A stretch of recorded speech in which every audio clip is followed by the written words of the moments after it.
In Rapid City, we do have a disproportionate rate of poverty within our Native American community, and that carries over to other social ills such as, disproportionate victimization rate within our community.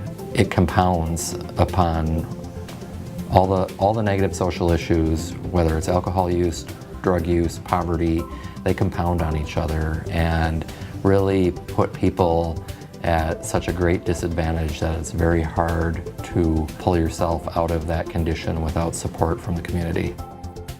These very traumatic events to Native people during the 1800s and early 1900s, and I think it's impacted today, where people don't see the difference between poverty culture and Lakota culture, and they're entirely different. But they're so ingrained in one another, where it's hard to differentiate the two.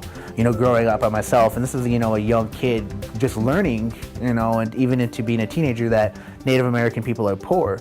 But as an adult, I was able to understand why, and that's not always the case nationally.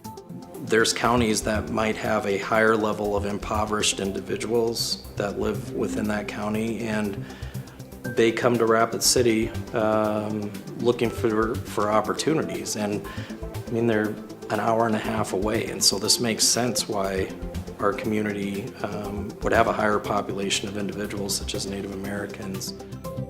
In Rapid City especially, race impacts poverty. A lot of Native American people who live in Rapid City or the surrounding reservations find themselves in a cycle. They grow up in a community where their parents or their grandparents or their neighbors have fallen into a lifestyle where they drink a lot, or they don't have the types of things that they need. People in Rapid City who live on the reservations, definitely, there's no job opportunities for them. It's really difficult for someone living in that type of situation to pull themselves out of poverty.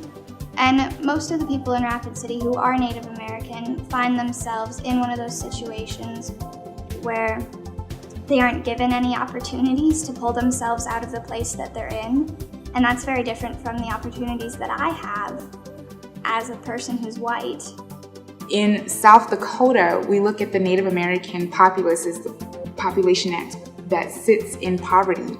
They struggle with abuse, alcohol, drug abuse. So when you're in that type of mind state and addiction, it's hard to maintain and keep a job. If you take a look at the proportion of Native Americans that would fall below the poverty line in South Dakota in proportion to their percentage of the population, it's disproportionate. Race impacts whether or not you're going to be incarcerated. I grew up in Chicago. There's not too many races I haven't been around or interacted with.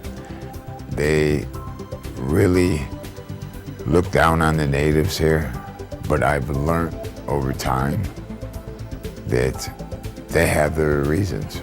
There aren't a lot of places here, especially during the summer, during tourist season, that won't hire you if you'll work.